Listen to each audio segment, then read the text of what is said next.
আমি আসলে ইম্যাচুর মানুষের সাথে আড্ডা দিই না। ইমেচুর মানে? তুমি আমাকে, আমি একটা মেয়ে মানুষ, আমি নিচে গেলাম, এটিএম বুথ খুঁজলাম, খুঁজে তারপর ক্যাশ করালাম, তারপরে সে বিল দিচ্ছি। তুমি তো অ্যাটলিস্ট আমার সাথে যেতে পারতা, আর আমি ওয়েট করতাম, তুমি যেতা। আমরা যদি দুইজন বিলটা ফালা রেখে দুইজন নিচে যাইতাম, আমাদের তো বাইন্দা রেখে দিত। তারপর তুমি ইম্যাচিউর আমি ম্যাচুর হলে তুমি কি? তুমি তারা প্রতারক। মানে? প্রতারক না তুমি? কিন্তু শুরু থেকে আমার লোকে প্রতারণা করে আসছো। ফেসবুকে তোমার ছবি দেখলাম একরকম, সামনাসামনি আরেক রকম।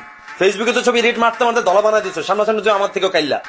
ছবিতে দেখলাম তোমার চুল বড় বড়, সামনাসামনি চুলকো সব ছোট ছোট। আর তোমার বাপ মা কি তোমার কিছু খাওয়ায় না? গরমে খাওয়ান দাম দেয় না তোমারে? নাকি কইছে যে কোনো দেখা করতে যাবে এবার এখানে লোকটা খাইতেই হইব তোমার। ফেসবুকে স্টার্টে দেখলাম খুব কোটিপতির মায়া, সামনাসামনি পুরো ফকির নেই তুমি একটা। তোমার মতো এইসব মায়া আমি স্কুলে ফেলে আলাচারা দিয়েছি, বুঝো নাই? আর তুমি রেস্টুরেন্টে আইলা, নিজের ছবি তোলা, খাওয়ানোর ছবি তোলা, চেক ইন দিলা, তো আমি কো? আমি নাই হ্যাঁ? দেখো নাই তুমি আমারে? আমার ট্যাগ করছো তুমি? করো নাই। তুমি কি মনে করছো আমার কাছে টাকা নাই? আমার কাছে ভরপুর টাকা আছে।